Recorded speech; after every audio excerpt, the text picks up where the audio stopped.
നമസ്കാരം. ടാരോനാദത്തിലേക്ക് എല്ലാവർക്കും സ്വാഗതം. നിങ്ങളിപ്പോൾ എന്തെങ്കിലും വിട്ടുകൊടുക്കാൻ ആലോചിക്കുകയാണോ? അതോ നിങ്ങൾ ചെയ്തുകൊണ്ടിരിക്കുന്ന കാര്യം ഇനി മുന്നോട്ട് കൊണ്ടുപോകണ്ട എന്ന് വിചാരിക്കുകയാണോ? എങ്കിൽ നിങ്ങൾക്ക് വേണ്ടിയിട്ടുള്ള ഒരു റീഡിംഗ് ആണിത്. ഈ റീഡിങ്ങിന് വേണ്ടി നമുക്ക് 3 കാർഡുകൾ എടുക്കാം. ആദ്യത്തെ കാർഡ് നിങ്ങൾ ഇപ്പോൾ എന്തുകൊണ്ടാണ് വിട്ടുകൊടുക്കുന്നത് എന്നറിയാൻ വേണ്ടിയിട്ടുള്ളതാണ്. രണ്ടാമത്തെ കാർഡ് യൂണിവേഴ്സിന് നിങ്ങൾക്ക് തരാനുള്ളൊരു മെസ്സേജാണ്. മൂന്നാമത്തെ കാർഡ് നിങ്ങളിപ്പോൾ വിട്ടുകൊടുക്കാണ്ടിരുന്നാൽ നിങ്ങളുടെ ലൈഫിലേക്ക് വരുന്ന ബ്ലെസ്സിങ് ആണ്. ഓക്കെ, അപ്പോൾ നമുക്ക് എന്തുകൊണ്ടാണ് നിങ്ങളിപ്പോൾ വിട്ടുകൊടുക്കുന്നത് എന്നറിയാൻ വേണ്ടിയിട്ടാണ്.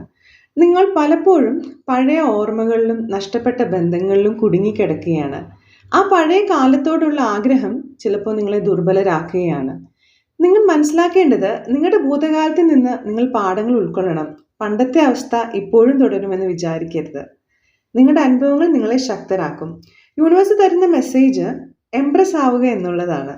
നിങ്ങളെ തന്നെയും നിങ്ങളുടെ സ്വപ്നങ്ങളെയും സ്നേഹത്തോടെ പരിപാലിക്കണം. നിങ്ങളുടെ ഉയർച്ചയിലേക്കുള്ള തീരുമാനം അത് നിങ്ങൾ തന്നെയാണ് എടുക്കേണ്ടത്. നിങ്ങൾ ചുറ്റുമുള്ളവരെ സ്നേഹിക്കുന്ന പോലെ സ്വയം സ്നേഹിക്കുക കൂടി വേണമെന്നാണ് യൂണിവേഴ്സ് പറയുന്നത്. ഇനി നിങ്ങളുടെ ലൈഫിലേക്ക് വരുന്ന ബ്ലെസ്സിങ് സമത്വവും സമാധാനവുമാണ്. ലൈഫിലേക്ക് ഒരു ബാലൻസ് വരും. കുറച്ച് ക്ഷമയോടെ കാത്തിരുന്നാൽ എല്ലാം ശരിയായ സമയത്ത് ഒത്തുചേരും. ഇതിന് യൂണിവേഴ്സിൻ്റെ ബ്ലെസ്സിങ് നിങ്ങളുടെ ഒപ്പം തന്നെയുണ്ട്.